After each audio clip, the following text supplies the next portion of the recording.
Assalamualaikum warahmatullahi wabarakatuh. Perkenalkan, nama saya Nur Wahida, Prodi Budidaya Perairan dengan NIM STK 420024. Baiklah, untuk mengefisienkan waktu, langsung saja. Yang pertama, pengertian ilmu biokimia dan peranannya dalam kehidupan. Ilmu biokimia adalah ilmu yang mempelajari atau membahas tentang zat-zat kimia penyusun tubuh makhluk hidup serta reaksi dan proses kimia yang berlangsung dalam tubuh makhluk hidup. Dalam kehidupan, biokimia mempunyai peran, yaitu salah satunya memecahkan masalah gizi. Yang kedua, pengertian air dalam lingkup biokimia. Air adalah senyawa kimia penyusun utama cairan terbesar organisme hidup. Yang ketiga, pengertian metabolisme, anabolisme, dan katabolisme, dan berilah contohnya. Metabolisme adalah seluruh reaksi biokimia yang bertujuan untuk mempertahankan kehidupan yang terjadi dalam suatu organisme. Contohnya, metabolisme karbohidrat, protein, dan lemak. Kemudian anabolisme. Anabolisme adalah proses pembentukan senyawa kimia yang sederhana ke senyawa kimia atau molekul kompleks. Contohnya, fotosintesis yang terjadi dalam kloroplas. Selanjutnya, katabolisme. Katabolisme adalah proses penguraian zat kompleks menjadi zat sederhana. Contohnya, respirasi sel. Selanjutnya, yang keempat, pengertian asam amino esensial dan non esensial, asam amino non-polar alifatik, asam amino polar netral, asam amino bermuatan negatif, asam amino yang bermuatan positif, dan asam amino aromatik.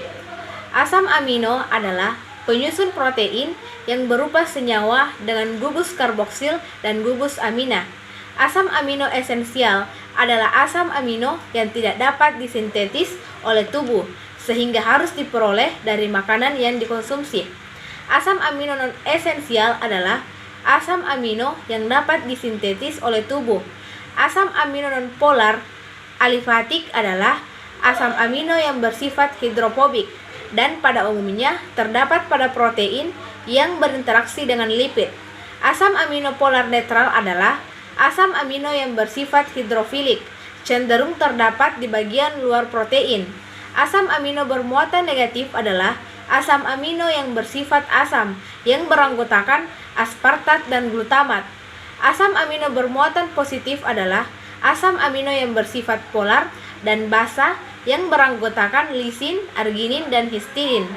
Asam amino aromatik adalah asam amino yang mencakup cincin aromatik yang beranggotakan fenilanin, triptofan, dan tirosin. Kemudian yang kelima, yaitu pengertian protein dan struktur protein berupa primer, sekunder, tersier, dan kuartener.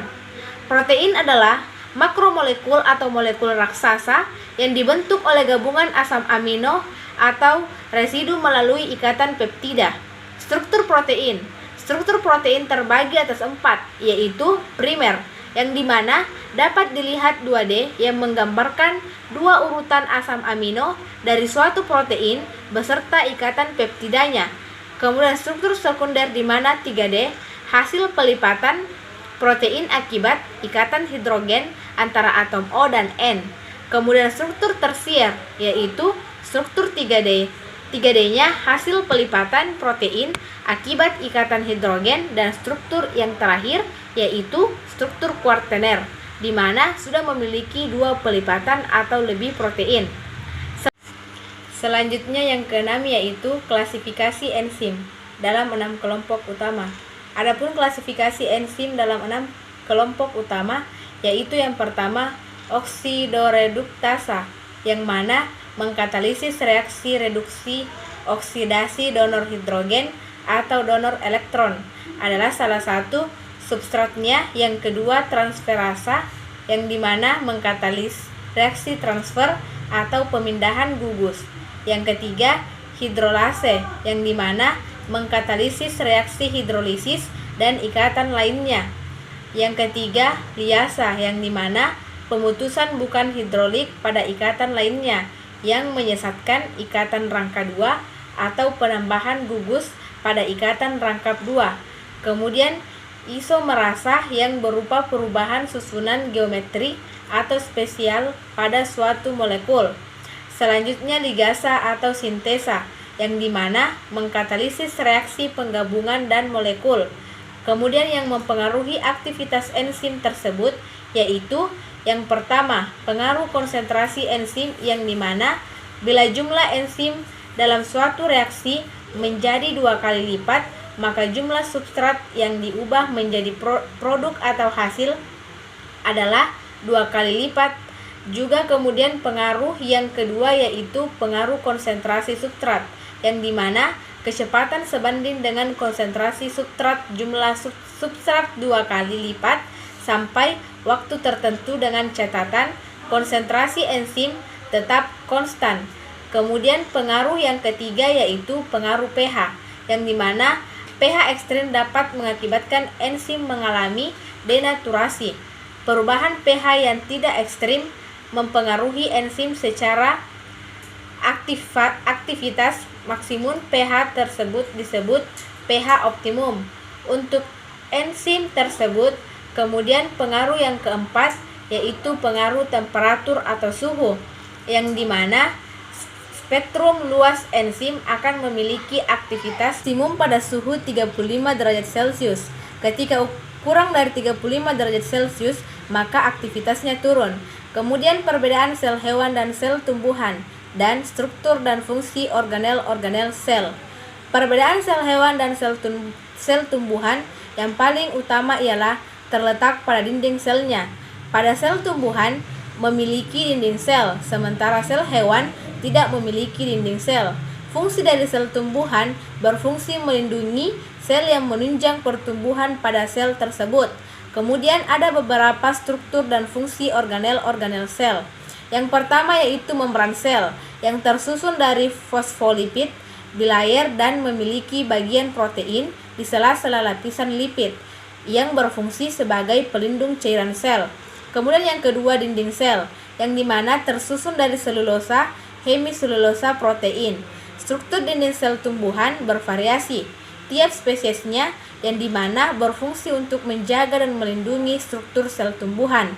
Yang ketiga nukleus, yang dimana dibatasi 2 lapis membran inti, terdapat pori-pori inti, terdapat nukleus plasma inti dan kromalin, yang dimana berfungsi untuk mengatur seluruh aktivitas seluler, tempat terjadinya replikasi dan transkripsi DNA.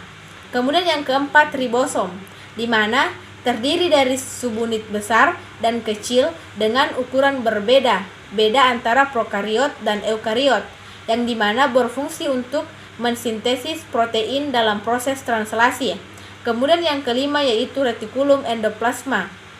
Retikulum endoplasma berstruktur terdapat 2 jenis yaitu kasar dan halus. Fungsi dari retikulum endoplasma kasar yaitu pelipatan produk protein yang dihasilkan oleh ribosom. Kemudian retikulum endoplasma halus berfungsi sebagai tempat proses penetralisir racun. Kemudian yang keenam yaitu badan Golgi, yang dimana berstruktur terhubung langsung dengan retikulum endoplasma yang berfungsi sebagai tempat pembentukan glikoprotein. Kemudian yang ketujuh yaitu lisosom, yang dimana berstruktur memiliki membran berupa lipid bilayer yang berfungsi dalam perombakan sel mati. Yang kedelapan yaitu mitokondria, yang berstruktur terdapat DNA yang dikenal dengan mitokondria yang berfungsi untuk menghasilkan energi berupa ATP. Kemudian yang kesembilan yaitu periksasom, yang dimana strukturnya terdapat granula yang merupakan padatan enzim yang berfungsi berperan dalam pemecahan asam lemak. Kemudian yang ke-10 sentrosom, di mana strukturnya berada daerah di dekat nukleus yang tersusun dari sepasang sentriol yang dimana berfungsi sebagai pusat pembentukan mikrotubula, yaitu struktur terdapat 2 jenis yaitu vakuola makanan dan kontraktil yang berfungsi sebagai tempat penyimpanan senyawa-senyawa penting. Kemudian selanjutnya yang akan dijelaskan yaitu gambaran umum metabolisme protein dan transaminasi dan deaminasi. Gambaran umum tentang metabolisme protein di mana terjadi perubahan protein menjadi asam amino dan penguraian katabolisme asam amino pada protein. Asam amino yang telah tersebar melewati darah dan masuk dalam jaringan tubuh akan disintetis kembali menjadi protein. Selanjutnya transmigrasi. Transmigrasi adalah proses pemindahan gugus amina dari asam amino ke alfa ketoglutarat yang menghasilkan L-glutamat. Selanjutnya deaminasi. Pada deaminasi, glutamat mengalami deaminasi oksidasi yang menghasilkan ion NH4 tambah reaksi. Ini dikatalisis oleh enzim glutamat dehidrogenase dalam matriks mitokondria. Glutamat merupakan salah satu atau satu-satunya asam amino yang gugus aminanya dapat dilepaskan secara langsung. Dengan cepat, ion NH4+ yang dihasilkan akan melanjutkan perjalanan dalam siklus urea untuk dapat dikeluarkan dari dalam tubuh. Selanjutnya proses siklus urea. Siklus urea dimulai pada saat glutamat masuk ke dalam mitokondria yang berada dalam hati yang menghasilkan urea NH4+ yang dihasilkan pada deaminasi akan diubah menjadi bom oil fosfat yang mengikuti proses siklus urea hingga terbentuk urea yang siap dikeluarkan dalam urin. Kemudian yang ke-10 yaitu tentang sintesis asam amino dan tentang transkripsi dan translasi pada biosintetis protein. Baiklah, sintesis asam amino bisa dihasilkan dalam jalur sintetis, baik pada glikolisis maupun asam sitrat. Hewan hanya bisa mensintesis 10 asam amino non-esensial dari senyawa antara glikolisis dan siklus asam sitrat. Kemudian transkripsi adalah proses penyalinan DNA menjadi RNA di mana produknya yaitu 3 jenis molekul RNA, dan translasi proses penerjemahan molekul mRNA menjadi urutan asam amino yang menyusun protein. Adapun komponen dalam translasi yaitu ribosom, rRNA, mRNA, tRNA, dan asam amino. Baiklah, itulah tadi yang sempat saya jelaskan. Lebih dan kurangnya mohon dimaafkan dan saya akhiri dengan ucapan Assalamualaikum warahmatullahi wabarakatuh.